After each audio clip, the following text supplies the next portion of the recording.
సరే, ఈ రోజు ఉపనిషత్తు మొదలు పెడదాం అనుకుంటున్నా. అంటే శ్రీచక్రం గురించి మీకు ఐడియా వచ్చింది కదా. మీరు మొదటి అంటే భావనోపనిషత్కి ఇది వస్తుందేమో ఇవాళ బిగినింగ్ కదా, అది ఆ మొట్టమొదట చతురస్రానికి 3 రేఖలకి ఏదో 3 లైన్లకి చెప్పారు కదా. ఒకటి దేవతలు, అది మానవ దేవతలు కొంతమంది. అది సర్లేండి, అది నేను మళ్ళీ చూసిన తర్వాత మిమ్మల్ని అడుగుతాను. మానవ దేవతలు అంటూ ఏం లేరు. ముందు వచ్చేది గురుమండలం. అవి ఈ రేఖల్లోకి రారు. వాళ్ళు ముందు వాళ్ళని పూజ చేస్తారు శ్రీచక్రం చేసేటప్పుడు. 3 రేఖల దగ్గర నుంచి ఏమిటంటే సిద్ధి దేవతలు, మాతృకలు, ముద్రా దేవతలు. ఆ 3 లైన్లో ఈ 3 రకాల వాళ్ళు వస్తారు. సిద్ధి దేవతలు, సిద్ధి, అనిమా సిద్ధి, లఘిమా సిద్ధి, మహిమా సిద్ధి అని 10 దేవతలు ఉన్నారు. వాళ్ళు మొదటి రేఖలో ఉంటారు. రెండో దాంట్లో బ్రాహ్మి, మాహేశ్వరి, కౌమారి అనే మాతృకా దేవతలు ఉంటారు. మూడో దాంట్లో ముద్రా దేవతలు, సర్వ సంక్షోభిణి, సర్వ విగ్రామిణి, సర్వాకర్షణి అనే ముద్రలు 10 ముద్రలు వేస్తామే. ఆ 10 ముద్రలకి యొక్క దేవతలు అధిష్టామే. వాళ్ళు 3వ లైన్ లో ఉంటారు. ఇంతవరకు మొదటిది ప్రథమ ఆవరణం. సరే, ఆవరణ గురించి అలాంటి వాళ్ళు అడిగేది దివ్యౌహనలు అవి ఉంది కదా. అది ముందు గురుమండలం అని చెప్పి మనకు గురువులు వాళ్ళ యొక్క అనుగ్రహం వల్లనే మనకి ఇవన్నీ కూడా తెలుస్తాయన్నమాట. ఇప్పుడు దీంట్లో కూడా అదే ముందు ఏం చెప్తున్నారు, అఖండ మండలాకారం ఆవృత్య సకల బ్రహ్మాండ మండలం స్వప్రకాశం ధ్యాయేత్ శ్రీ గురు సర్వకారణ భూత శక్తి అనే దాంట్లో కూడా మన లోపల ఉన్న ఈ చైతన్యమే మొత్తం ఈ 14 భువనాలను కూడా వెలిగిస్తున్న ఆ యొక్క తేజస్సు చైతన్యము ఇదే, నాలో ఉన్న ఇదే అంతటా కూడా వ్యాపించింది. అది ఎలా తెలిసింది? గురువు గారి వల్ల. ఈ గురువు గారు ఎవరు? కారణభూత శక్తి, అన్నిటికీ కారణం కార్యము. మొత్తం ప్రపంచం అంతా కూడా కాజ్ అండ్ ఎఫెక్ట్ కదా. ఒక కారణం ఉంటుంది, దానికి కార్యం. ఇప్పుడు మట్టి ఉంది, ఆ మట్టి ఉంటే కుండ తయారవుతుంది. మట్టి కారణం. ఆ మట్టి లేని కుండ తయారు కాదు. కాబట్టి మట్టి కారణం అయితే కుండ కార్యం. ఆ విధంగా ఈ కుండ రావటానికి మట్టి ఏ విధంగా కారణం, ఈ యొక్క మొత్తం సృష్టికి కారణం అమ్మవారే. సర్వకారణ భూత శక్తి, అన్నిటికీ కారణం ఆవిడే మనకి జ్ఞానం ఇవ్వడం కోసం గురు రూపంగా వచ్చిందనమాట. దీంట్లో ఈ 2 అర్థాలు ఉన్నాయి. ఆత్మానం అఖండ మండలాకారం ఆవృత్య సకల బ్రహ్మాండ మండలం స్వప్రకాశం జాయేత్. నా యొక్క స్వప్రకాశం, నాలో ఉన్న ఈ చైతన్యంతోనే కదా మనం చూస్తున్నాం, మాట్లాడుతున్నాం, నడుస్తున్నాం. ఇవి చైతన్యం, మనలో ఉన్న ఈ స్పందన అంతా కూడా అదే కదా చైతన్యం. ఆ చైతన్యం నాలో ఉన్న ఇదే మొత్తం ఇంత అన్నిట్లో కూడా వ్యాపించింది. అది వేరే కాదు, నేనేదో ఇంత ముక్కను కాదు అనే భావన ముందు రావాలన్నమాట. ఊహించాలి. ఎలా ఊహిస్తున్నాం? ఆ గురువు గారి అనుగ్రహం వల్ల, ఆయన చెప్పినందువల్ల. గురువు గారి జ్ఞానం ఇస్తేనే కదా మనకి తెలుస్తుంది. ఆ గురువు గారు ఎవరు? అమ్మవారే.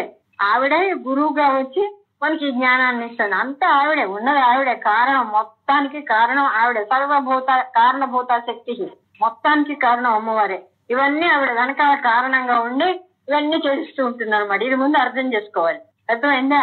సర్వ కారణం ఆవిడే. అన్ని మొత్తం కారణము కార్యమే. మొత్తం సృష్టి అంతా కూడా ఒక కారణం ఉంటేనే గాని కార్యం జరగదు. ఇప్పుడు ఈ కార్యం మనం చేస్తున్నామంటే దీనికి కారణం ఆవిడగా రాదు, గురువుగా వస్తుంది అనమాట. వచ్చి మనకి జ్ఞానాన్ని ఇస్తుంది. అందుకని సర్వ కారణభూత శక్తి, గురువు రూపంలో ఆవిడనే తెలుసుకుంటున్నాం అనమాట. ఆవిడ వచ్చి ఈ విధంగా మనకి జ్ఞానం ఇస్తుంది కాబట్టి. సరే, ముందు శాంతి పాఠం చదవాలి. ఉపనిషత్తు చదివేట్లయితే ఓం భద్రం కన్యాభి శృణుయామ దేవాః భద్రం పశ్చేమాక్షభిర్యజత్రాః స్థిరైరంగైః విషయమదవిహితం యదాయుః స్వస్తిన ఇంద్రో వృద్ధస్తవాః స్వస్తిన పూషా విశ్వవేదాః స్వస్తిన సార్క్ష్య అరిష్టనేమిః స్వస్తినో బృహస్పతిర్దధాతు. ఓం శాంతి శాంతి శాంతి. ఇది ఆత్మానం. ఇప్పుడు చెప్పింది అదే ఆత్మానం అఖండ మండలాకారం. అఖండ మండలాలు అంటే మొత్తం 14 భువనాలు అన్ని కలిసినటువంటి సృష్టి మొత్తంలో వ్యాపించి ఉన్న ఈ చైతన్యం, నాలో ఉన్న ఈ చైతన్యమే అంతా వ్యాపించింది అనేది అనుకోవాలి. దీనికి కారణం ఎవరు? అమ్మవారే గురు రూపంలో వచ్చి మనకి ఇది తెలియజేస్తోంది. తేన నవరంధ్ర రూపో దేహ. అట్లాగే ఆ గురువు ఎలా ఏ విధంగా వస్తున్నాడు అంటే నవరంధ్ర రూపాల్లో జ్ఞానాన్ని ఇస్తున్నాడు అన్నమాట. నవరంధ్ర రూపాలంటే 2 కళ్ళు, 2 చెవులు, 2 ముక్కులు, నోరు, మూత్రద్వారం, ఉపస్థ ద్వారం, పాయుద్వారం అంటే 2 విసర్జన ద్వారాలు 2. ఇవన్నీ కలిసి 9. వీటన్నిటిలో నుంచి మనకు జ్ఞానం వస్తుంది అన్నమాట. తెలుసుకుంటున్నాం, ఆనందం. ఈ నవరంధ్ర రూపో దేహ. ఈ 9 చోట్ల కూడా గురువు యొక్క అనుగ్రహం వల్లనే మనకి జ్ఞానం. వాసన చూస్తున్నామంటే వాసన తెలుస్తోంది ముక్కు ద్వారా, అది జ్ఞానమే కదా. కళ్ళు చూస్తున్నాయంటే ఆ కంటి ద్వారా వస్తున్న జ్ఞానం. ఈ జ్ఞానం వస్తున్నవన్నీ కూడా గురు స్వరూపమే. గురువు అంటే మనిషిగా వచ్చి మనకి చెప్పాలని కాదు, దేని వల్ల అయితే మనకి జ్ఞానం కలుగుతుందో దాన్ని గురువు అంటారు. గురువు అంటే ఇక్కడ అదనమాట. ఏదైనా కావచ్చు, ఒక పిట్టను చూసి ఏదైనా తెలుసుకుంటే అది గురువే అనమాట. అట్లా దత్తాత్రేయ కథలో చెప్తారు, ఎవరో ఒక అమ్మాయి 2 గాజులు వేసుకుని దంపుతూ శబ్దం వస్తుందని ఒకటి తీసేస్తుంటే నా గురువు. ఎందుకంటే ఆ ధ్యానం ఒక ఏకాగ్రత కుదరాలంటే రెండోది ఉండకూడదు, ఒకటే ఉండాలని ఆ అమ్మాయి చెప్పింది అన్నట్టుగా ఆయన చెప్తారు. అలాగా జ్ఞానం ఏ ద్వారా వచ్చినా కూడా దాన్ని గురువు అంటారు. అంటే గు అంటే అంధకారం, రు అంటే అంధకారం నిరోధించే వెలుగు. గురువు అంటే అదనమాట, మనలో ఉన్న అజ్ఞానాన్ని తొలగించి ఒక జ్ఞానాన్ని ఇచ్చేది గురువు. గురువు అనే శబ్దానికి అదే అర్థం. సో ఈ విధంగా దేని నుంచి అయినా మనకు కొంచెం అట్లాంటి జ్ఞానం కలిగితే అది గురువు అని అంటారు అనమాట. సో ఇక్కడ ఇదేంటి తేన నవరంధ్ర రూపో దేహ. అలాగే నవరంధ్ర రూపాలుగా ఉండి ఆ కారణ శక్తే మనకి జ్ఞానాన్ని కలుగజేస్తోంది.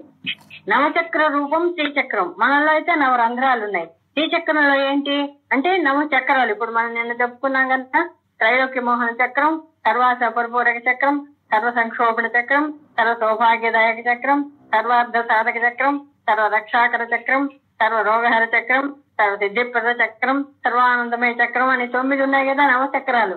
ఈ 9 చక్ర రూపం శ్రీచక్రం. మన శరీరంలో ఉండేది 9 రంధ్రాలు. దానికి అది పోలిక అనమాట. దీని బదులు అది ఉంది శరీరానికి, దానికి పోలిక చెప్తున్నారు అనమాట. వారాహి పితృరూప.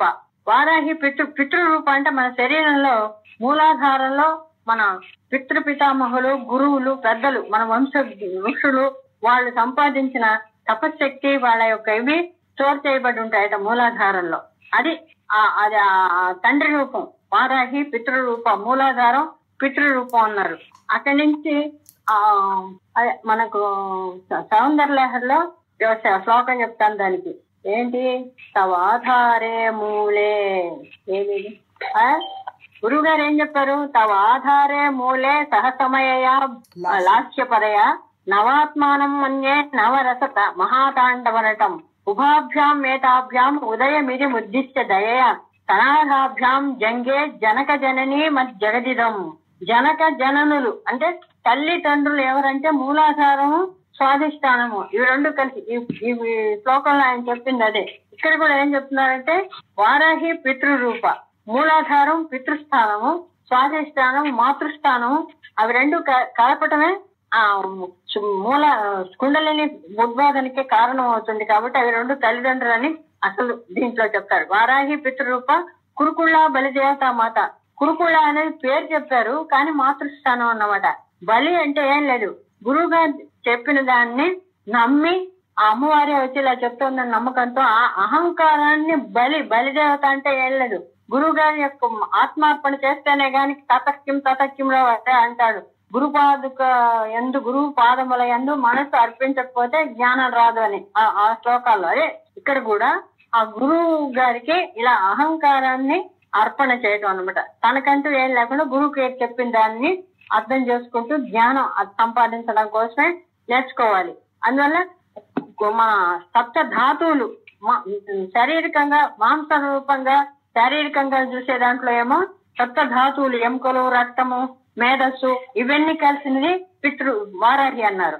కానీ ఆ తాత్విక అర్థం ఏమిటంటే పెద్దలు చేసినటువంటి పుణ్యాలు, తపస్సులు, గురువులు, వంశ ఋషులు చేసినవి కూడా ఇక్కడ స్టోర్ అయి ఉంటాయన్నమాట మూలాధారంలో. అది తాత్విక అర్థం. ఇదేమో ధాతువులన్నీ వారాహి, మాంసం మాత్రం తల్లి అంటారు రూపాలు. ఇది 2 ద్వారానే కదా మనం తయారయ్యి ఇవన్నీ నేర్చుకుంటున్నాం. అదనమాట ఇవి. దీంట్లో అది వారాహి పితృరూప. కురుకుళ్ళ బలిదేవత అంటే బలి అంటే ఇదే ఆత్మార్పణ, అహంకారం లేకుండా ఇవన్నీ నేర్చుకోవడానికి తయారవ్వాలన్నమాట. అదే బలి అంటే త్యాగం. ఏం త్యాగం చేయాలంటే ముందు అహంకారం పోవాలి. నేను అన్ని చేస్తాను అంటే ఇక్కడ ఏమీ చేయలేం మనం. అదనమాట. అంటే తాత్వికంగా చెప్తారు. బలి అంటే ఏవో పశువులు బలి ఇవ్వటం కాదు. అక్కడ ఆ విధమైన అర్పణతోటి మనం నేర్చుకుంటే వస్తుంది ఇది. లేకపోతే వారాహి పితృరూప ఇది అర్థం కాదు లేకపోతే. అదనమాట. తాత్వికంగా అయితే వాళ్ళ యొక్క తత్వము, వాళ్ళ యొక్క తపస్సులు, వాళ్ళ యొక్క సాధనలోనే శక్తులు అక్కడ స్టోర్ అయ్యి ఉంటాయి కాబట్టి అది పితృరూప. మా ఈ స్వాధిష్టానంలో తల్లి పక్కనే ఆవిడ ఉంటుంది ప్రతిదానికి. ఈ రెండు పద్మాలకి మూలాధారము స్వాధిష్టానం ఈ రెండిటికి ఒక సంబంధం ఉందన్నమాట. అవి రెండు కిందకి బయలుదేరితే గాని కుండలిని మేల్కోదు. ఆ రెండు కలవాలి, మాతృపితృలు కలిస్తారు కానీ ఏ సృష్టి జరగదు అనమాట. అందువల్ల మారాహీయము మూలాధారము, స్వాధిష్టానమేమో కురుకుళ్ళ బలిదేవత మాత. మాత అంటే తల్లి స్థానం అంటారు. బలి అంటే ఇదే, ఇంతకన్నా ఏం లేదు, అహంకారాన్ని బలి చేయాలని చెప్పారు. పురుషార్థ సాగరాహ. విశ్వంలో 4 పక్కల 4 సముద్రాలు ఉన్నాయి. సాగరములు అంటే సముద్రాలు, 4 పక్కల సముద్రాలు ఉన్నాయి. అందుకని చతురస్రము మణిద్వీపము చుట్టూ సాగరం ఉన్నట్టు చెప్తారు శ్రీచక్కనే మణిద్వీపానికి. అలాగే మన శరీరంలో మనకేమిటంటే మనకి 4 సముద్రాల బదులు పురుషార్థాలు, ధర్మ అర్థ కామ మోక్షములు అనేటువంటివి 4 ఉన్నాయి. సముద్రం ఎలా అయితే అంతు లేకుండా ఉంటుందో ఈ పురుషార్థాలకు కూడా ఆశ ఎంతకి ఒక అంతు ఉండదు అనమాట. ఏది సంపాదించాలని సంపాదిస్తూనే ఉంటారు, అర్థము కామము అన్ని. మోక్షం దాకా పోరు 4వ దానికి, కానీ అది కూడా అది అర్థం కాదనమాట, తెలియదు అసలు. వీటికేమో అంతు లేదు. ఆ రెండింటికి పోలిక సముద్రం అంటే. సముద్రం ఎంత ఉందో మనకి తెలియదు కదా, అగాధం. సో అది మోక్షం. ఈ 4 పక్కల సముద్రాలు ఉన్నట్టుగా ఈ 4 పురుషార్థాలు ఉన్నాయి జీవుడికి. దేహో నవరత్న ద్వీప.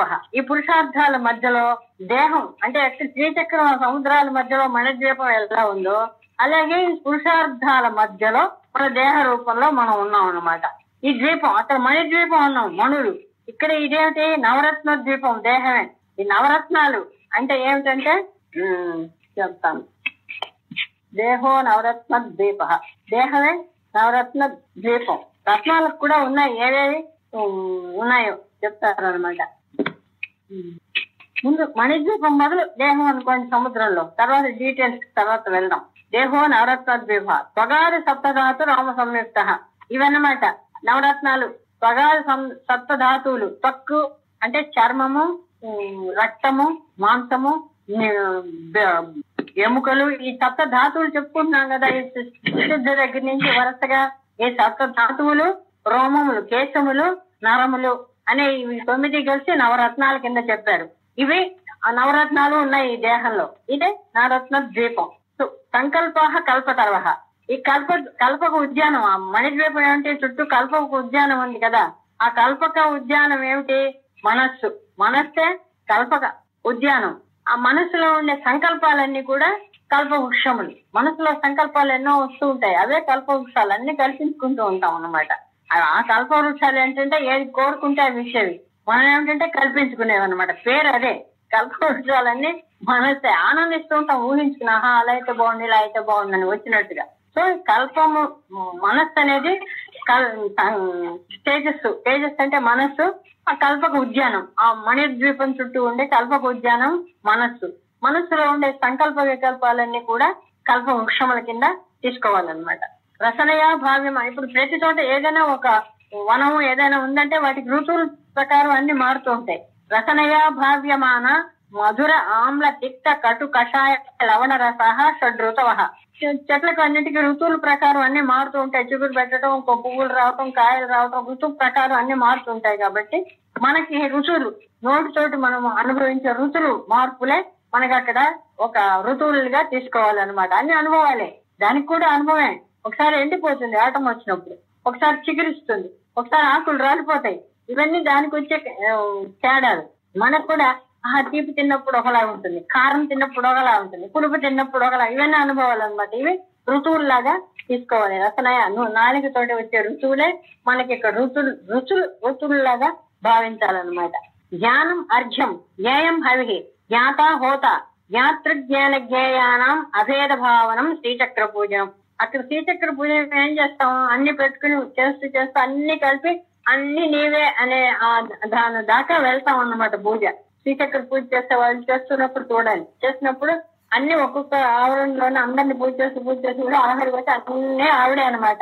అట్లాగే మన జ్ఞానము, జ్ఞేయము, జ్ఞాత. జ్ఞాత అంటే తెలుసుకున్న, జ్ఞానం అంటే తెలుసుకోవటం, జ్ఞేయం అంటే తెలుసుకోవాల్సిన విషయం, జ్ఞాత అంటే తెలుసుకునేవాడు. ఈ 3 మనం తెలుసుకోవడానికి కూర్చున్నాం. ఏంటి ఈ ఆత్మ ఏమిటి, ఇదేమిటి? ఆ ఆత్మలో అదొకడు ఉంది, అది జ్ఞేయం. జ్ఞానం తెలుసుకొనుట అనేది. ఈ మూడుగా లేవు, మూడు ఒకటే.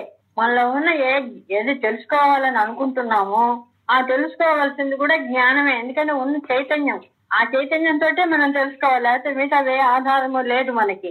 ఆ చైతన్యమే జ్ఞానంగా అక్కడున్న ఆ చైతన్యాన్ని కనుక్కోవాలి. అంటే రెండు ఒకటే అన్నమాట.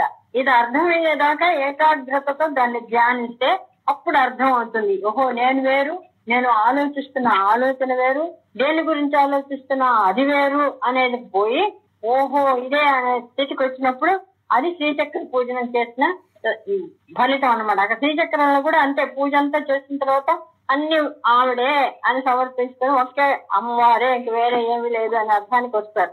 ఇక్కడ కూడా అంతే అన్నమాట. ఇక్కడ కూడా ఈ మూడుగా లేవు. ఏ జ్ఞానంతో నేను ఆ జ్ఞానాన్ని తెలుసుకోవాలంటున్నావు, రెండు జ్ఞానమే, రెండు ఒకటే అనేది అనుభవంలోకి రావాలన్నమాట. అలా జ్ఞానంలోనే వస్తుంది. ఊరికి ఆలోచిస్తూ మాట్లాడుతుంటే రాదు. ఆ స్థితి వచ్చినప్పుడు పూర్తి అయినట్టు అన్నమాట. నేతి శృంగారాదయో రసః అణిమాదయ. ఈ అణిమా మొదట్లో ఇప్పటి వరకు మొత్తం శక్తులు చెప్పారు. ఇంకా మొదటి శ్రీచక్రంలో ఆవరణలోకి ఇప్పుడు వస్తున్నారు. ముందు చెప్పిన గురువులు ఇది ఇప్పటికి అయింది అనమాట. గురువు గారి కారణము ముందు చెప్పాం కదా, గురుమండలము, తిథి నిత్యలు అవి దీంట్లోకి రావని చెప్పాం ముందుకి. అవి చెప్పినట్టు ఇప్పుడు దీంట్లో కూడా గురువు గారి కారణము, నువ్వు నేను ఏం తెలుసుకోవటము, జ్ఞానము, గురువులే కదా జ్ఞానం, గురుమండలం. సో ఇవి ఇంతవరకు చెప్పి ఇక శ్రీచక్ర ఆవరణలోకి వస్తున్నారు. నీతి శృంగారాదయో రసః అణిమాదయ. మొదటి లైన్ లో అణిమా సిద్ధి, లఘిమా సిద్ధి అని సిద్ధులు కదా. ఈ 3 లైన్లో మొదటి లైన్ లో ఉండేవాళ్ళు అణిమాదు సిద్ధులు. ఏవి మనలో అక్కడ ఉన్నవి అణిమ, లఘిమ, మహిమ అనే సిద్ధులు. మన శరీరంలో నీతి శృంగారాదయో రసః, నవరసాలు. నీతి అంటే కాలం, అంటే విధి అంటాం, కాలం అంటాం, అది కూడా కలిసి నవరసాలు. నవరసాలు ఏంటివి? అది హాస్యం. వస్తున్నా కామక్రోధం ఇక్కడ రాశారు కాదు, కామక్రోధ కాదు, నవరసాలు ఏంటంటే వీరరసం. ఇక్కడ రాశాను, చెప్తాను వరుసగా. భయానకము అది కదా వస్తుంది.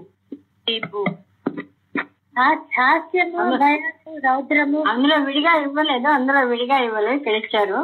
ఏంటంటే రౌద్రము అవన్నీ వస్తాయి కదా.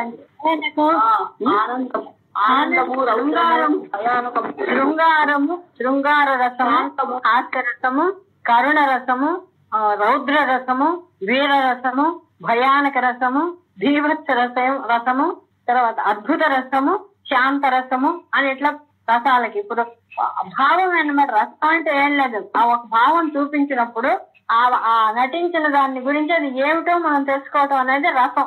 రసం అంటే అనుభవించడం అన్నమాట. ఆవిడ చూపించిన ముద్రలోంచి, భావంలో నుంచి ఓహో ఇది. శృంగారం అంటే ఎలా ఉంటుంది? లాస్యంగా నవ్వుతూ సంతోషంగా మొహం పెట్టి కొన్ని ముద్రలు ఉన్నాయి దానికి సరిపడి అవి చూపించేప్పుడు ఓహో ఇది శృంగారం. రాధాకృష్ణుని గురించి చూపిస్తుంది, అది ప్రేమగా చూడటం అవి చూపిస్తారు, అది రసం, ఆ శృంగార రసం. భయపడినట్టు అని నోరు తెరిచి కళ్ళు పెద్దవి చేసి వెనక్కి వంగి ఇలాంటివి చూపించినప్పుడు ఓహో ఇది భయం. కళ్ళు పెద్దవి చేసి నోరు తెచ్చుకుని చేసి పెట్టుకుని చూస్తే ఆశ్చర్యపడినట్టు.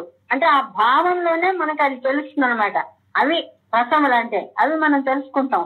ఇవన్నీ కూడా ఈ శృంగారం, హాస్యం ఏదైనా చెప్పినప్పుడు నవ్వొస్తుంది, అది హాస్యరసం, నవ్వుతాం అనమాట. ఎక్కడికండి బజార్ ఇద్దరు చెవిటి వాళ్ళు అనమాట వాళ్ళు, కానీ చెవుడని ఇతరులకే తెలియకూడదు. అందుకని ఒక ఆయన వెళ్తే ఎక్కడికి మార్కెట్ కాదండి, మార్కెట్ దాకా వెళ్దాం అని, అలాగా మార్కెట్కి ఏమో అనుకున్నాను అని ఇలా మాట్లాడుకుంటే అది మనకి నవ్వు వస్తుంది కదా. ఇద్దరు చెవిటి వాళ్ళు తెలియకూడదు, మాటను పట్టుకుని వాళ్ళు ఇన్ని విధాలుగా చెప్పుకుంటే మనకి నవ్వు వస్తుంది. ఇదొక హాస్యరసం లాగా అనమాట. ఇట్లాంటివన్నీ కూడా ఇవి హాస్యరసం. వీరరసం, కత్తి తీసుకున్నట్టు యుద్ధానికి వెళ్తున్నట్టు అలా నటిస్తే అది వీరత్వం, యుద్ధానికి పోతున్నట్టు అర్థం అవుతుంది అన్నమాట. ఇవన్నీ వీటి భావాలన్నమాట. ఈ 9 రసాలు.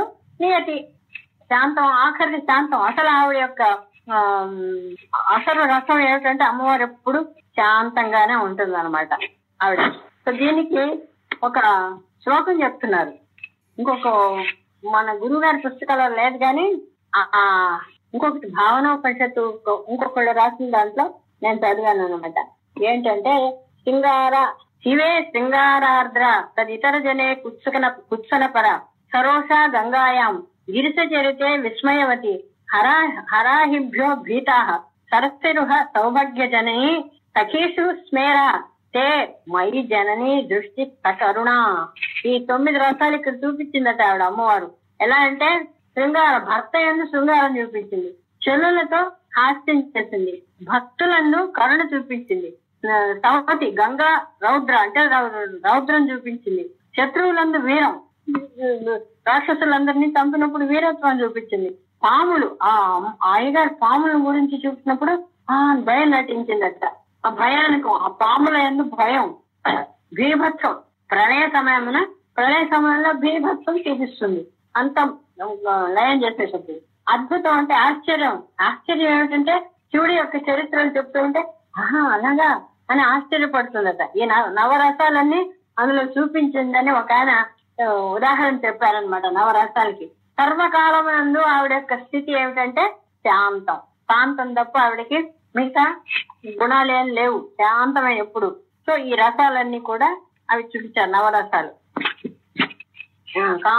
నియతి శృంగారాదయో రస అణిమాదయ. అక్కడేమో అణిమాది మొదలగు 10 సిద్ధులు ఉంటే మన శరీరంలో ఈ రసాల రూపంలోనూ నీటి రూపంలోనూ మనలో ఉంది అనుభవం. సో శృంగారాదయో రస అణిమాదయ. 2వ లైన్ లో వచ్చిన వెంటనే కామ క్రోధలో 2వ లైన్ లో వచ్చేవి బ్రాహ్మి మాహేశ్వరి కౌమారి వైష్ణవి, అవి మాతృకా శక్తులు 2వ లైన్ 3 లైన్లలో.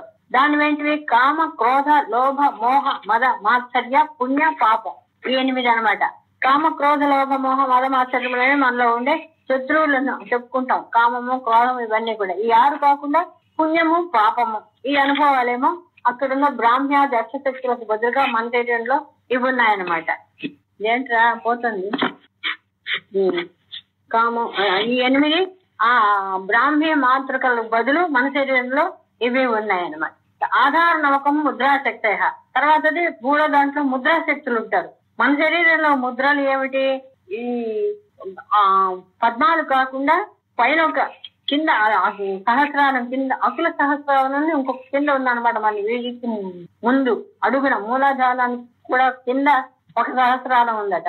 కానీ దాంట్లో చెప్పింది ఏంటంటే కొండ 4 ఒకటిగా చెప్తారు మన గురువు గారి దాంట్లో. మూలాధారం మొదటి నుంచి 6, పైది 7ది సహస్రారం 7. తర్వాత చిన్న 4 కుల సహస్రారం అంటే కింద మూలాధారానికి కింద ఒక సహస్రారం ఉందని, పైన కొండ 4 ఒకటని కలిపి 9 ఆధారాలు ముద్రాశక్తులు అన్నారు. కొండ 4 అంటే మనము ఈ కంఠం దగ్గర ఉండేదానికి మనం చెప్పుకున్నాం ఒక ఆవరణ. కానీ అలా కాకుండా వరుసగానే చెప్పారు దీంట్లో. అర్థం చేసుకోవచ్చు ఏదైనా కూడా. ఆధారం సర్వ సంక్షోభణి ముద్రాశక్తి, స్వాధిష్టానం సర్వ విద్రావణి ముద్రాశక్తి, మణిపూరము సర్వ ఆకర్షణీయ ముద్రాశక్తి, అనాహతం సర్వ వశంకరీయ ముద్రాశక్తి, విశుద్ధము సర్వ ఉన్మాదనీయ ముద్రాశక్తి, ఆజ్ఞ సర్వ మహాంకుశ ముద్రాశక్తి, తర్వాత పైన లలాటము సర్వ కేసరి ముద్రాశక్తి, ఆ త్రికోణం అంటే తల, పై తల సర్వ బీజ ముద్రాశక్తి, బిందువు సర్వ యోని ముద్ర, పైన బిందువు సహస్రారం పంపింది. తురీయం అంటే అమ్మవారు స్థానం, అది త్రిఖండ ముద్ర కాదు, అది అక్కడ అది త్రిఖండ ఊరికే చెప్తారు కానీ ముద్రాశక్తి కాదు. ఈ 9 యొక్క ఆధారములు, ఈ 9 ముద్రలు మన అమ్మవారి దీంట్లో ఉన్నట్టుగా ముద్రాశక్తులు ఉన్నట్టుగా మన శరీరంలో ఈ పద్మాలను చూపించారు 9 స్థానాల్లో. ఇవి దాని బదులు ఇవన్నమాట. అంటే పోలికలు అవి. ముద్రాశక్తి ఆధార నవకం ఆధారాలు అన్నమాట. దాంట్లో ఆ ముద్రాశక్తులు ఉన్నాయి. ఇక్కడేమో మనలో ఈ పద్మాలు కింద ఉన్న అకుల సహస్రారం వీటిలతో ముద్రాశక్తులు వచ్చాయన్నమాట. తర్వాతది ఆధార నవకం ముద్రాశక్తయ. పృథివీ అప్ తేజో వాయు ఆకాశ శ్రోత్ర త్వక్ చక్షు జిహ్వ ఆఘ్రాణ వాక్ పాణి పాద పాయు ఉపస్థ మనోవికారా. ఈ 16 అన్నమాట. పృథివీ అప్ తేజో వాయు ఆకాశ శ్రోత్ర త్వక్ చక్షు జిహ్వ ఆఘ్రాణ వాక్ పాణి పాద పాయు ఉపస్థానే మనోవికారా కామాకర్షణ్యాది షోడశక్తయ. ఆధార నవకంతో మొదటిది త్రైలోక్య మోహన చక్రం ప్రథమ ఆవరణం అయిపోయింది. ఇప్పుడు 2 సర్వాచాపూరక చక్రం 2వ ఆవరణలోకి వస్తున్నాం. ఇక్కడ ఏంటి 16 గణాలు ఉన్నాయి. అక్కడేంటి కామాకర్షిణి, బుద్ధ్యాకర్షిణి, అహంకారాకర్షణ, స్వస్థాకర్షణ ఉన్నాయి కదా, అవి అన్నమాట ఇవి. పృథివీ, పంచభూతములు, పంచ కర్మేంద్రియములు, పంచ జ్ఞానేంద్రియములు, పంచ తన్మాత్రలు, మనస్సు. 5 3 15, ఇది 1 16 అన్నమాట. పంచభూతములు 5, పంచ జ్ఞానేంద్రియములు 5, పంచ తన్మాత్రలు 5, ఈ మనస్సు అనేది 1 16, 3 5 1 16. ఈ 16 షోడశ దళాల్లో ఉన్నాయి, మన శరీరంలో ఉండేవి ఇవన్నమాట. ఈ పంచభూత తత్వాలు ఉన్నాయి, పంచ ఇంద్రియాలతో పాటు ఇవి తన్మాత్రలతో మనసుతో 16 ఉన్నాయి. కాబట్టి అక్కడున్న 16 దళాల్లో ఉండే కామాకర్షిణి, బుద్ధ్యాకర్షిణి అనే 16 దేవతల బదులు మన శరీరంలో ఇవి ఉన్నాయన్నమాట. పంచభూతములు, తన్మాత్రలు, పంచ ఇంద్రియాలు, పంచ ఇంద్రియాలు, పంచ తన్మాత్రలు. 15 1 16. తర్వాత వచన ఆదాన గమన విసర్గానంద హానోపాదాన ఉపేక్షాక్ష బుద్ధయో అనంగ కుసుమా జష్టవ్. ఈ 16 దళాలది అయిపోయిన తర్వాత 8 దళాలు వస్తుంది కదా, ధర్మ సంక్షోభణ చక్రం. అక్కడ ఏమున్నాయి? వచన దాంట్లో ఏముంటాయి? మూడో దాంట్లో గంధాకర్షణ, స్పర్శాకర్షణ, రూపాకర్షణ, రసాకర్షణ, గంధాకర్షణ, చిత్తాకర్షణ, ధైర్యాకర్షణ, స్వచ్ఛాకర్షణ, నామాకర్షణ, బీజాకర్షణ, ఆత్మాకర్షణ, అమృతాకర్షణ, శరీరాకర్షణ, సర్వాస పరిపూరక చక్ర స్వామిని గుప్త అనంగ కుసుమ, అనంగ కుసుమ, అనంగ మేఖల, అనంగ మదన, అనంగ మదనాథుర, అనంగ రేఖ, అనంగ వేగిని, అనంగాంకిత, అనంగ మాలిని అనే 8 మంది 8 దళాల్లో ఉంటారు. ఇక్కడ మన శరీరంలో వచన, ఆదాన, గమన, విసర్గ, ఆనంద, ఆన, ఉపాదాన, ఉపేక్షాక్ష బుద్ధయో అనంగ కుసుమ జష్టవ్. అంటే ఈ 6 భావాలు అన్నమాట. మనలో ఉండేవి ఆ 8 బదులు, ఆ అనంగ కుసుమ, అనంగ మేఖల ఆ దేవతల బదులు మన శరీరంలో ఉండేవి ఏంటి? వచనము అంటే మాట్లాడడం, తీసుకొనట, వచన ఆదానం అంటే తీసుకోట, నడవటం అంటే నడవటం, విడుచుట, ఆనందించుట అనే 5 కర్మేంద్రుల పనులు, త్యాగము, గ్రహణము, ఉపేక్ష అనే బుద్ధి యొక్క పనులు, ఈ 8 కలిసి ఆ అనంగ కుసుమ దగ్గర, ఇక్కడ గురువు గారు ఇచ్చిన దాంట్లోనే ఉంది. ఈ 8 అనంగ కుసుమ, అనంగ మేఖల బదులు మన శరీరంలో ఇవి ఉన్నాయి. మాట్లాడటం, తీసుకోవటం, నడవటం, విడుచుట అంటే విసర్జన ఇంద్రియాలతో చేసే పనులు అనమాట. ఆనందించుట, అవి కాకుండా త్యాగము, గ్రహణము ఏదైనా గ్రహించటం అంటే అర్థం చేసుకోవటం, ఇవి ఉపేక్ష దేని గురించి పట్టించుకోకుండా వదిలేయటం, ఈ భావాలు ఇవి. వాటి బదులు ఇక్కడ మన శరీరంలో ఉన్న 8 శక్తులు అన్నమాట. వచన ఆదాన గమన విసర్గ ఆనంద హానో ఉపాదాన ఉపేక్షాక్ష బుద్ధయో అనంగ కుసుమా జష్టవు. ఈ 3వది అయిన తర్వాత 14 కోణాలు వస్తుంది. తర్వాత ఆవరణం ఏంటి సార్? సౌభాగ్యదాయక చక్రం. అలంబుస, కుహు, విశ్వోదర, వారణ, హస్తిజిహ్వ, యశోవతి, పయస్విని, గాంధారి, పూష, శంకిని, సరస్వతి, ఇడ, పింగళ, సుషుమ్న అనే 14 నాడులు. ఆ నాడులు ఆ సర్వ సంక్షోభిణి, సర్వ విద్రావణి, సర్వాకర్షణి, సర్వ శంకరి, సర్వోన్మాదిని, సర్వ మహాంకుశే కాదు, సర్వ ఆహ్లాదిని, సర్వ సమ్మోహిని, సర్వ స్తంభిని, సర్వ జృంభిణి, సర్వ శంకరి అని 14 చెప్పుకున్నాం. ఆ 14 కోణ ఆవరణలో ఇవి ఉంటాయన్నమాట. ఇవి నాడులు మన లోపల. ఈ నాడులు ఎక్కడి నుంచి ఎలా ఉన్నాయో నేను రేపు వివరంగా చెప్తా. పేర్లు మాత్రం ఇవాళ తెలుసుకోండి అక్కడ ఉన్నవి ఏమిటని. ఈ అలంబుస, పువ్వు 14. మన శరీరంలో మొత్తం 72,000 నాడులు ఉన్నాయి మొత్తం. ఈ 72,000 నాడుల్లో 108 నాడులు ముఖ్యమైన ఉన్నారు. అంటే చిన్న చిన్న పన్న చాలా ఉన్నాయి. అవన్నీ తెలుసుకోవాలంటే చాలా కష్టం కాబట్టి ముఖ్యమైన వాటిని గురించి చెప్తారు. ఈ 108 కాకుండా అందులో ఇంకా ముఖ్యమైనవి, ఎందుకంటే ఇది తెలుసుకోకుండా వదలటానికి వీలు లేనివి అనమాట. 14 ఈ 14 అన్నమాట. ఈ 14 నాడులు. ఈ 14లో కూడా ఇంకా ముఖ్యమైనవి 3: ఇడ, పింగుళ, సుషుమ్న. ఇలా ముఖ్యమైన వాటిని మాత్రం చెప్తున్నారు అనమాట ఇక్కడ. లేకపోతే అన్ని తెలుసుకో 72,000 నాడుల గురించి ఎక్కడ చదువుతాం, నేర్చుకోలేం కదా. అందుకని ఈ 14 నాడుల గురించి ఇక్కడ చెప్తున్నారు. ఈ నాడులు మన శరీరంలో ఎక్కడి నుంచి ఎక్కడికి వస్తున్నాయి, ఏ పనులు చేస్తున్నాయని వివరంగా ఉంది. చెప్తాను మీకు, రేపు చెప్తా.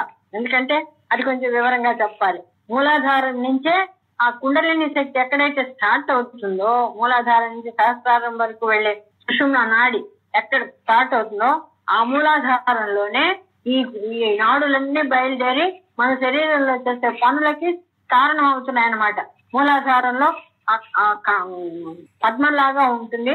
పద్మంలో కర్ణిక అంటే మధ్యలో ఒక బొడ్డు ఉంటుంది కదా పద్మానికి, అక్కడి నుంచి స్టార్ట్ అవుతాయి ఈ నాడులన్నీ కూడా. ఒకనాడు బయలుదేరి ఎక్కడికి వెళ్తుంది, ఇంకోనాడు బయలుదేరి ఎక్కడికి వెళ్తుంది. ఈ 14 గురించి వివరంగా చెప్తారు రేపు.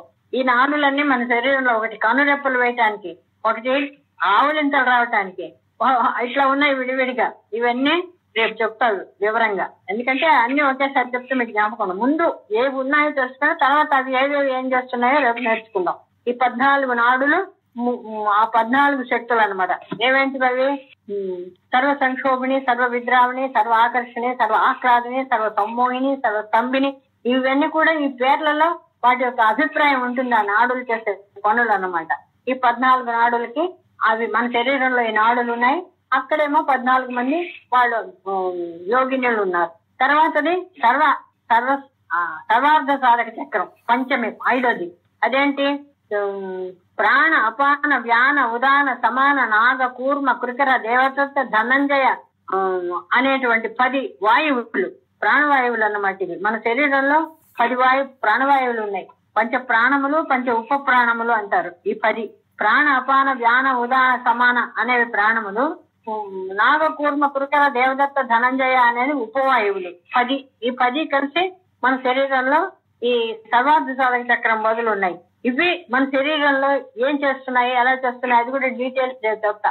ఈ 10 వాయువులు మన శరీరంలో తినే అన్నాన్ని ఏ వాయువు మన శరీరంలో ఎక్కడుంది, అది ఏ పని చేస్తుంది అనేది వివరణ రేపు చెప్తాను. ఈ వాయువులన్నీ కూడా ఆ సర్వార్థ సాధక చక్రంలో ఉండే సర్వ సిద్ధిప్రద, సర్వ శక్తిప్రద, సర్వ సంపత్ప్రద అవి ఉన్నాయి కదా.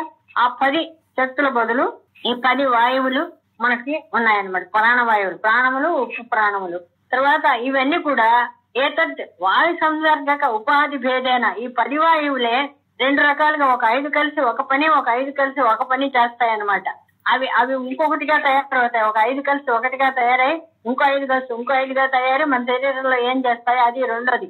ఏతద్ ఇవన్నీ కూడా వాయు సంసర్గక ఉపాధి భేదేన ఆ వాయువులు ఒకదానితో ఒకటి కలిసి మార్పు చెంది భేదేన రేచక, పాచక, శోషక, దాహక, ప్లావక అనే ప్రాణవాయువులతో సంబంధించిన ఒక 5 జఠరాగ్నిగా తయారవుతాయి అన్నమాట, ప్రాణవాయువులతో సంబంధించినవి. తర్వాత క్షారక, ఉద్గారహ, క్షోభకో, జృంభకో, మోహక ఇవేమో ఈ నాగ ప్రాధాన్యం. ముందు ఉపవాయువులు చెప్తాను కదా, ఆ ఉపవాయువుల సంయోగంతో ఇవి తయారవుతాయి అన్నమాట. ఇవి మన చిన్న ఆహారాన్ని భక్ష్య, భోజ్య, చోష్య, లేహ్య, పేయాత్మక పంచవిధం అన్నం పాచేయండి. ఈ రకాల అన్నాన్ని జీర్ణం చేస్తాయి. ఒకటి జఠరాగ్నిగా తయారవుతుంది, ఒక సెట్ ఏమో ఇవన్నీ జీర్ణం చేస్తాయి. అవన్నీ చెప్తారు విడిగా, ఇందులోనే చెప్పారులే. ఇవి ఇలా చేస్తాయి అన్నమాట. ఈ 10 వాయువులు ఇన్ని రకాలుగా మన శరీరంలో ఉండి మనకి ఈ విధమైన పనులు చేస్తున్నాయి. ఇవంతా మనకు కావాల్సిన అవసరమైన జ్ఞానం కదా. అవి లేకపోతే మనం తింటున్నాము, తర్వాత ఏం జరుగుతుందో మనకు తెలియదు. మన శక్తి ఏమి లేదు, మనం అరిగించుకుంటున్నావా, మనం అబ్జర్వ్ చేసుకుంటున్నావా, అన్ని చేసేది అమ్మవారే. ఈ అన్ని రూపాలు కూడా ఆఖరికి ఆవిడే అని చేసుకురావడానికి అన్నమాట. ఇవన్నీ విడివిడిగా మన శరీరంలో ఇంత జరుగుతుంది. ఇవన్నిటికీ కూడా మనకేమీ జ్ఞానం లేదు, తెలుసుకోండి. వీటన్నిటికీ కారణం ఆవిడే, ఆ చైతన్యమే. కాబట్టి ఆవిడని నమ్ముకుని ఆవిడని పట్టుకోవడానికి చూస్తే మనం మోసం సంపాదించుకుంటాం, ఈ గొడవలన్నీ లేకుండా. అందుకని ఇవన్నీ చెప్తున్నారు అనమాట. ఈ 10 వాయువులు, 10 ప్రాణవాయువులు, ఉపవాయువులు కలిసి ఈ విధమైన కాంబినేషన్స్ తోటి ఈ రకరకాలుగా తయారయ్యే రసాలుగా ఇవన్నిటిని తినే ఆహార పదార్థాలను జీర్ణం చేసి ఏ అవయవానికి ఏది కావాలో సప్లై చేస్తున్నాయన్నమాట. అది ఇది. అక్కడేంటి సర్వ సిద్ధిప్రద, సర్వ సంపత్ప్రద, సర్వ ప్రియంకరి అనేదేమో మొదటిది.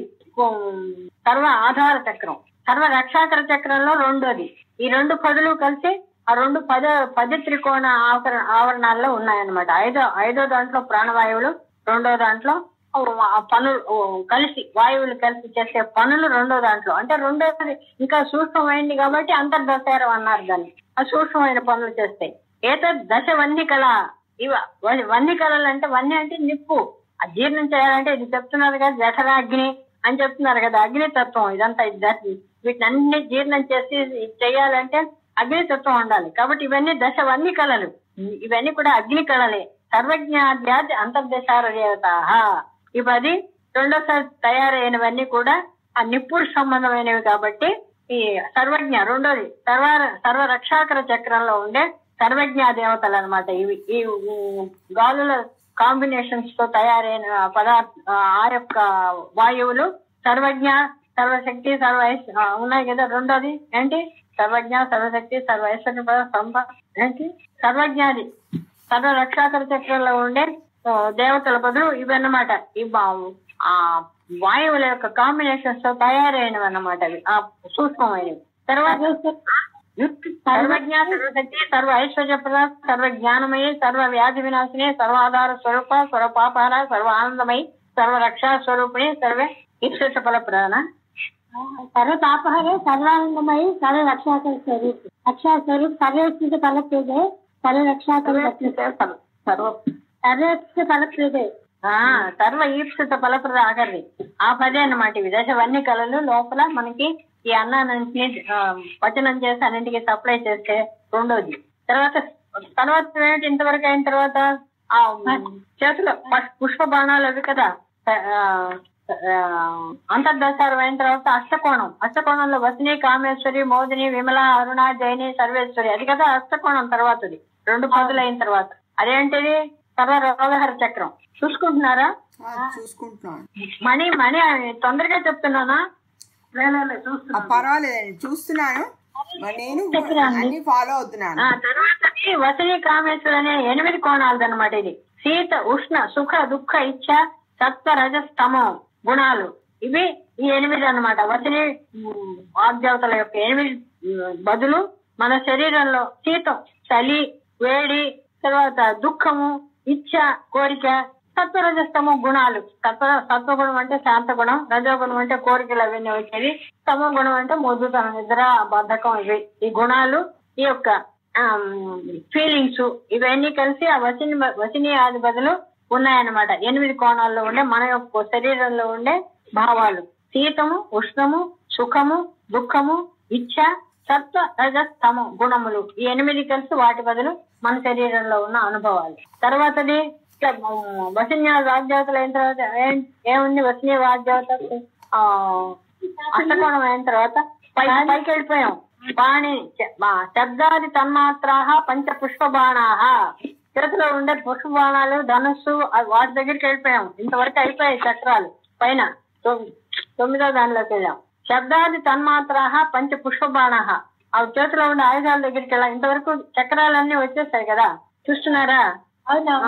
అక్కడికి వచ్చేసరికి తన్మాత్రలు మనకి శబ్ద, స్పర్శ, రూప, రస, గంధం అనేటువంటి 5. ఏంటంటే శబ్దం చెవులతో వినటం, రూపం కంటితో చూడటం, స్పర్శ చర్మంతో స్పర్శ చేయటం, ముక్కుతో వాసన చూడటం, తో తినటం. ఇది జ్ఞానేంద్రియముల యొక్క తన్మాత్రలు అంటారు వీటిని. ఈ శబ్దాది తన్మాత్రాహ, ఈ శబ్దము మొదలైన ఈ 5 తన్మాత్రలు అమ్మవారి చేతిలో ఉండే పంచ పుష్ప బాణాలు. 5 పుష్ప బాణాలు పట్టుకో ఉంటుంది ఆవిడ. దాని బదులు ఏంటి? ఇవన్నమాట మనకి. ఈ తన్మాత్రలే మనకు ఆ పట్టు. వీటి ద్వారానే మనం అన్నిటి అనుభవిస్తూ ఉంటాం. మన ఇక్షుధనువు చేతిలో అమ్మవారు చెరుకు వదిలి పట్టుకోండి ఒక చేతిలో. అదేంటి? మన మనస్సు. ఈ మనస్సుని ఈ ఇంద్రియాలతో పెట్టి దేని మీద తీసుకుని ఆనందిస్తూ ఉంటాం, అనుభవిస్తూ ఉంటాం. అంతే కదా. శబ్ద తన్మాత్రలు, చెవులు వినడం. మనసు లగ్నం చేయకపోతే పంచ తన్మాత్రలు ఏవి పనిచేయవు. ఒక మనిషి చెదురుకుండా పోతున్నాను ఎక్కడో ఆలోచిస్తుంటే ఆ మనిషిని గమనించడం తెలుసుకోలేదు, అజ్ఞానం రాదు. కాకపోతే అందుకనే ధనస్సులో బాణం సంధించినప్పుడే అది లక్ష్యాన్ని కొట్టగలదు. కాబట్టి పంచ తన్మాత్రలు అనే వాటితో ఈ మనస్సును లగ్నం చేసి దేని మీదైనా పెట్టినప్పుడు అది మనం తెలుసుకుంటూ ఉంటాం అన్నమాట. అందుకని మన ఇక్షుధనువుగా ధనుస్సు కింద మనసును పెట్టారు, తన్మాత్రలను బాణాల కింద పెట్టారు. తన్మాత్రలు అంటే వీటి ద్వారా మనం అనుభవిస్తూ ఉంటాం అన్నమాట. ఆ అమ్మవారి చేతిలో ఉండేవి ఇవి అన్నమాట. పంచ తన్మాత్రలేమో పుష్ప బాణాలుగా ఉన్నాయి, మా ధనస్సు ఏమో మనస్సు ఇక్షుధనువుగా ఉంది. చేతిలో రాగము, పాశము ఉన్నాయి. రాగ, పాశ. మనలో ఒక రాగం ప్రతిదాని మీద అనుబంధం పెట్టుకుంటూ ఉంటాం, పాశలాగా పెట్టుకుంటూ ఉంటుంది. ఒకటంటే చాలా ఇష్టం. ఆ ఇష్టం కోసం పట్టుకుని దానికోసం ఇంకా దొరకకపోతే క్రోధం వచ్చి ధ్యాయతో విషయాంతో సహా సంగస్తేషు ఉపజాయతే సంగాత్ సంజాయతే కామహ అని శ్లోకం చెప్తారు భగవంతుడు భగవద్గీతలో. ఈ రాగము పాశమే మొత్తం కొంప ముంచేవి అన్నమాట. ప్రతిదాని మీద రాగం అంటే బంధం. రాగం అనేది పాశంతో కట్టినట్టుగా కట్టేస్తూ ఉంటుంది ఈ రాగం. ప్రతిదాని అనేది ఒక రాగం, ఇష్టం అన్నమాట. ప్రతిదాని ఆ ఇష్టం కోసం పాటుపడుతూ ఉంటాం, అది పొందడం కోసం. అది పాశంలాగా అమ్మవారి పాశం పట్టుకుందంటే మనకి ఈ రాగమే ఆ పాశం బదులు ఉందన్నమాట. పాశం లాగా బంధిస్తుంది మనల్ని. ద్వేషం అంకుశం ఏంటి? పొడుస్తుంది, బాధిస్తుంటుంది. మనలో ఉండే ఈ ద్వేషమే జన్మిదైన ద్వేషం వచ్చినప్పుడు అవతల వాళ్ళు నేను చేయదు, అది వీళ్ళే ఉద్రేకపడిపోయి నానా బాధలు పడుతుంటే వీళ్ళకే బాధ, వాడికి అసలు తగలదు. అవతల ఎవరిని వీళ్ళు వీళ్ళ మీద ద్వేషంతో వీళ్ళు నానా విధంగా విరుచుకుపడుతున్నారో వాళ్ళకేమీ తెలియదు, ఏదో అరుచుకుంటున్నారు అనుకుంటారు. కానీ ఇది వీళ్ళనే అంకుశంలాగా పొడుస్తూ ఉంటుంది బాగా అన్నమాట. సో ద్వేషమే అంకుశం వాళ్ళ చేతిలో ఉండేది. మనకు ఈ రాగము ద్వేషము అనే వాటిని వదిలించుకుంటే మనకి ముక్తి వస్తుంది. రాగద్వేషాలు లేని వాళ్ళే యోగానికి ఇదని చెప్పి మనం నామాల్లో తెలుసుకున్నాం కదా. అహంకారం ఒకటి, మా రాగద్వేషాలు ఇవి పోవాలి.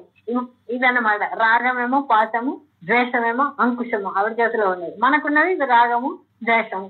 తర్వాత అవ్యక్త మహదహంకారాహ, పైన త్రికోణంలోకి వెళ్ళిపోయాం. ఇది అయిన తర్వాత వశిన్యాది అయిపోయిన తర్వాత పై త్రికోణం ఇది అవ్యక్త మహదహంకారాహ. అవ్యక్తము, మహత్తు, అహంకారం, ఈ మూడు భుజాలు, 3 కోణాలు. ఇవి కామేశ్వరి, వజ్రేశ్వరి, భగమాలి అనే దేవతలు. అక్కడ మనకేంటి ఇవన్నమాట. అవ్యక్తము, మహత్తు, అహంకారం అంటే మనస్సు, బుద్ధి, చిత్తము అన్నమాట. ఈ 3 మనలో ఉండేవి. ఈ కామేశ్వరి, వజ్రేశ్వరి, భగవాన్ అనేవి అక్కడ ఉన్న దేవతలు శక్తి చక్రంలో. ప్రపంచంలో అవ్యక్తము, మహత్తు, అహంకారం. అవ్యక్తంగా ఉన్న ఆ యొక్క పరబ్రహ్మ మహత్తు మొత్తం అన్ని కలిసి సృష్టిలో కావాల్సినవన్నీ ఒక మొత్తంగా విడదీయకుండా వాటికి వచ్చింది, మహత్తుగా తయారైంది. అక్కడి నుంచి నేను చాలా అవుతాను అనే అహంకారం, ఆయన యొక్క అహం బయటకు వచ్చింది పరమాత్మది. ఈ 3 అన్నమాట. అవ్యక్తంగా ఉన్నది మహత్తుగా తయారై ఆయన అహంకారం బయటకు వచ్చి అక్కడి నుంచి ఈ సృష్టి తయారైంది బ్రహ్మాండంలో. సో అవ్యక్త మహద్ అహంకార. అహంకారం అంటే ఆయన ఆత్మ. సో ఆత్మ ఆకాశ సంభూత కంచి సృష్టి. ఆయన ఆత్మ అయిన అహంకారంలో నుంచే ఆ సృష్టి చేయాలనుకోగానే బయలుదేరింది. ఎవరు? ఈ కామేశ్వరి, వజ్రేశ్వరి, భగవాన్ అనేది ఇచ్ఛాశక్తి, జ్ఞానశక్తి, క్రియాశక్తి అనే శక్తులు అన్నమాట.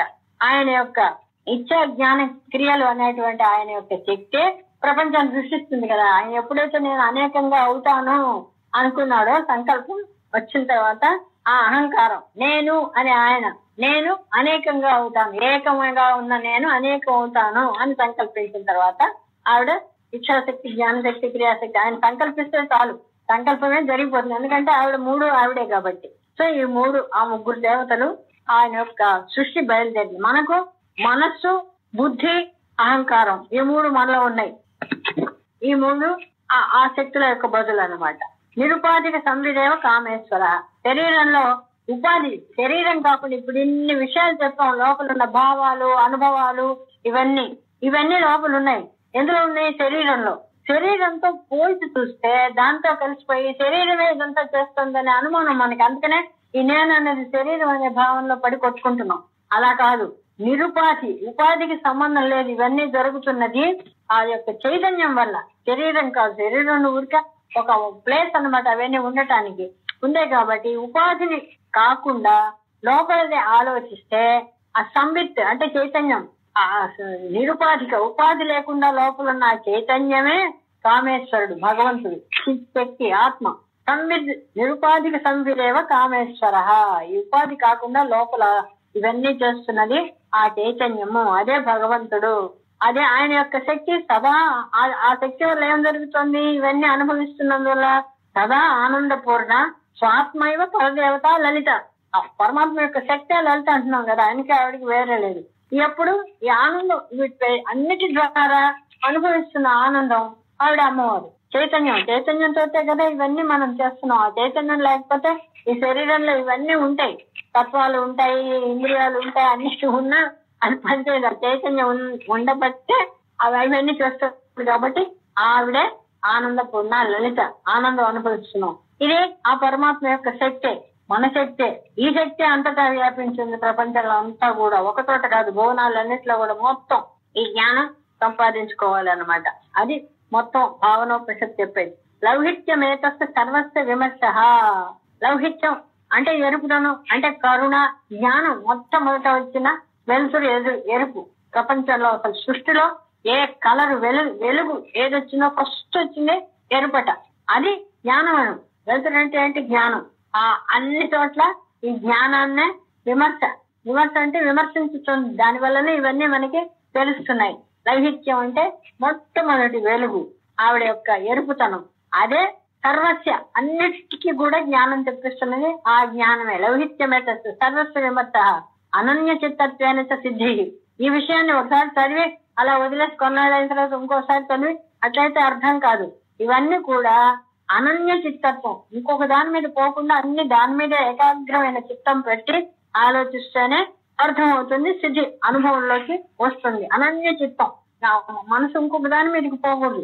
ఈ ఇంద్రియాలని వీటన్నిటిని స్వాధీనం చేసుకుని చిత్తం ఏకాగ్రత చేసుకుని ఇవన్నిటి మీద ఆలోచిస్తే అప్పుడు మనకి సిద్ధి అంటే ఫలితం వస్తుంది. అనన్య చిత్తత్వేన సిద్ధి.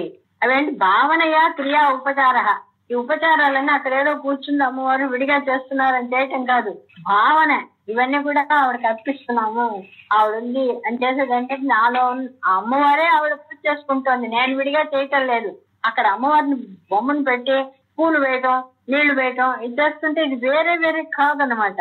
అది శ్రీచక్రార్థంలో అదే చెప్తారు, లోపల ఉన్న చైతన్యాన్నే శాంభవ శరీరంగా మంత్రాలతో చేసి అది తీసుకొచ్చి దానిలో ఆవాహన చేసి లోపల ఉన్న ప్రాణ చైతన్య శక్తినే తీసుకొచ్చి అక్కడ పెట్టి పూజ చేసి అమ్మవారే తన పూజ తాను చేసుకుంటోంది అనే విధంగా అర్థం వచ్చేలాగా చేస్తారు.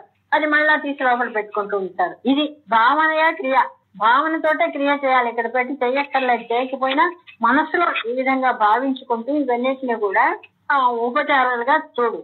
అహం త్వం అస్తి నాస్తి కర్తవ్యం అకర్తవ్యం ఉపాసితవ్యం ఇది వికల్పనాన ఆత్మని విలాపనం హోమః.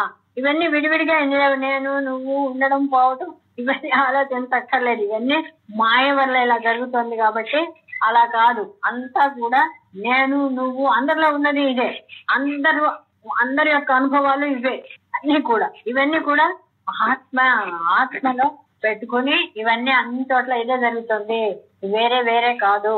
అనన్య ఒక్కటే ఉన్నది, ఒక్కటే బ్రహ్మ సత్యం జగన్మిథ్య జీవో బ్రహ్మ ఇవ నాపరః అని చెప్పారు శంకరాచార్యులు. ఈ జీవుడే బ్రహ్మము, ఒక్కడే. ఈ అనుభవాలన్నీ ఆ చైతన్యం వల్లనే వీటిలో జరుగుతుంది అనేటువంటి ఆ భావన.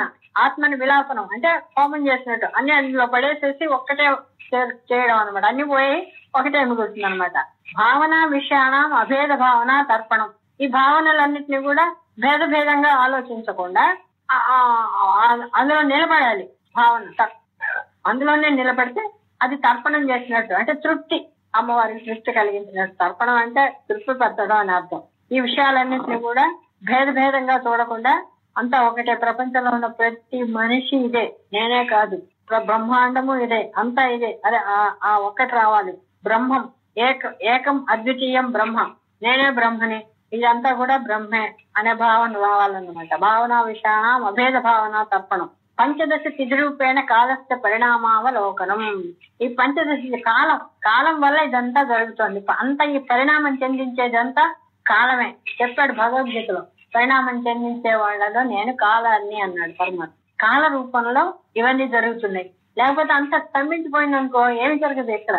కాబట్టి పంచదశ తిథి రూపేణ, తిథులు అంటే రోజుల్లో నుంచి కదా కాలం అంతా నెలలు సంవత్సరాలు అవుతాయి. వాటిని గమనిస్తూ ఉండాలి. ఓహో చంద్ర కళలు, ప్రతి ఒక్క తిథి రోజు చంద్రుని గమనిస్తూ ఉంటే పంచదశ తిథుల్లో ఆ తేడాలు తెలుస్తుంటాయి. ఎక్కడం తగ్గటం ఇవన్నీ కూడా. ఇలాగే ప్రపంచంలో కూడా అన్ని భావాలు, కోరికలు, ఈ యొక్క ఉండడాలు, పోవడాలు, పుట్టడాలు ఇవన్నీ కూడా అలా జరుగుతూ ఉన్నాయన్నమాట. అవి గమనించాలి. పంచదశ తిథి రూపేణ కాలస్థ పరిణామావలోకనం చూస్తూ ఓహో ఇది కదా జరుగుతుంది, ఇక్కడ ఇంకెంతకన్నా ఏం లేదు, మాయ వల్ల ఇలా జరుగుతున్నట్టు మనం అనుకుంటున్నాము. అసలు ఉన్నది ఒకటి పరమాత్మ, అదే నేను అనే భావం నిశ్చయంగా పడిపోతే అప్పుడు ఏమో ఈ విధంగా నిశ్చలంగా ఆ భావం ఎప్పుడైతే అనుభవంలోకి వస్తుందో అప్పుడు భావనాపరో జీవన్ముక్తో భవతి. ఈ భావన నిశ్చయంగా ఏర్పడిపోతే అనుభవంలోకి వస్తే జీవన్ముక్తులు అవుతారు వాళ్ళు. అంటే ఆ ముక్తి పొందడానికి అర్హులు అవుతారు అనమాట.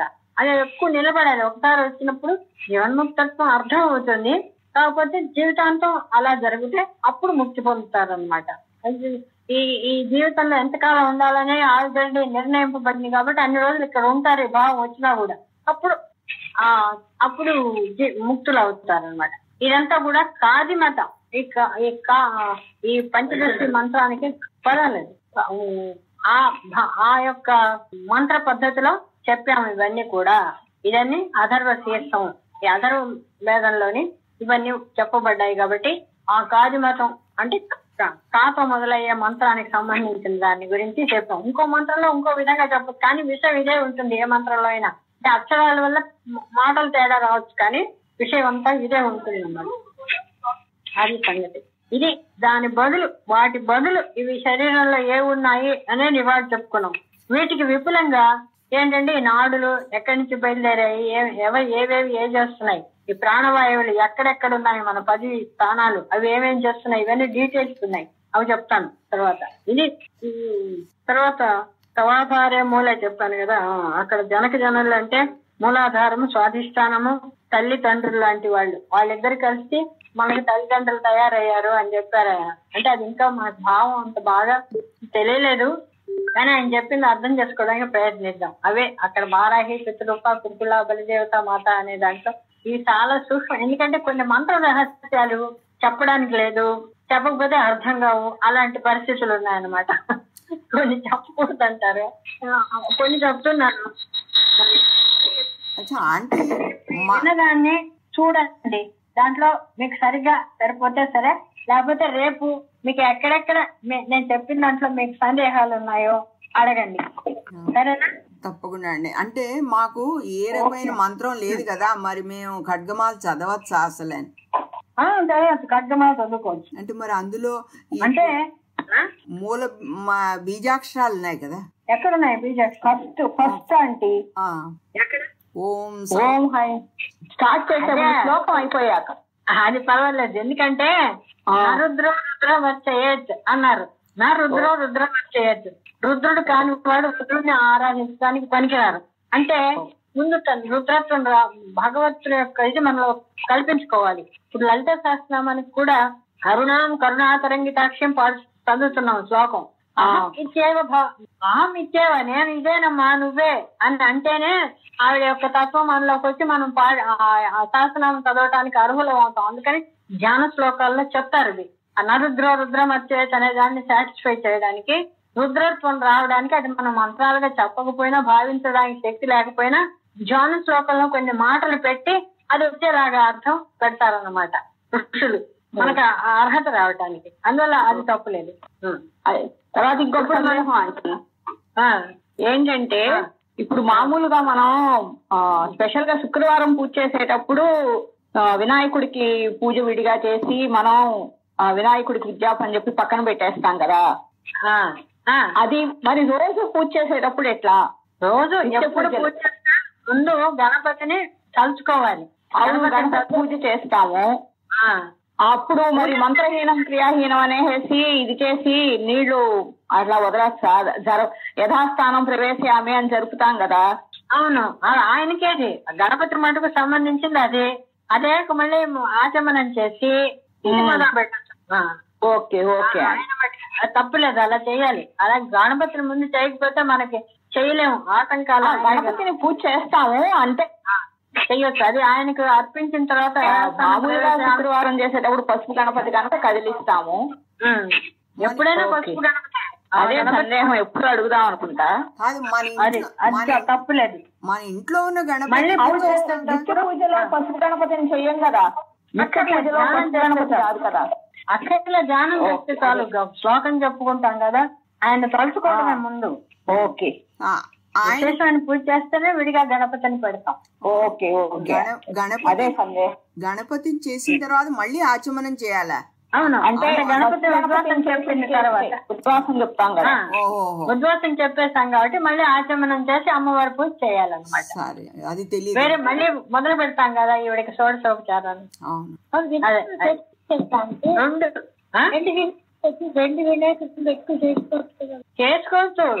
వెండి వినాయకుడిని పెట్టినా పసుపు పెడితే ఆ ఉద్వాసం చెప్పి తీసేసి నీళ్ళలో కలిపేస్తాం కదా. వెండి వినాయకుడు అంటే మళ్ళీ అక్కడే పెట్టుకోవచ్చు, తప్పులేదు. అంటే మామూలుగా స్పెషల్ రోజు అంటే వరలక్ష్మితో అలాంటప్పుడైతే ఫస్ట్ వినాయకుడు చేసుకుంటాం. ఊరికి అక్కడ పెట్టి ధ్యానం చేసుకో. నువ్వు బయట వినాయకుడిని పెట్టుకుని రోజు ధ్యానం చేసుకోవచ్చు, పువ్వు పెట్టచ్చు, అది తప్పలేదు. చేయక్కర్లేదు అప్పుడు వినాయకుడికి.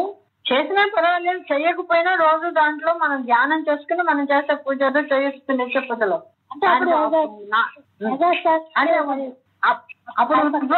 చెప్పావు కదా, మా షోడశోపచార పూజలు విధిగా చేస్తే ఉద్వాసం చెప్పాలి. ఎందుకంటే ఆవాహనం ఆసనం అని తెచ్చి కూర్చోబెట్టాక మళ్ళీ ఆయన్ని పంపించాలి కదా. అన్ని చేస్తాం, అందుకే ఉద్వాసం చేస్తాం కదా. చేసినప్పుడు ఆ విగ్రహం తీసి అవతలు పెట్టు, తర్వాత తీసేయి.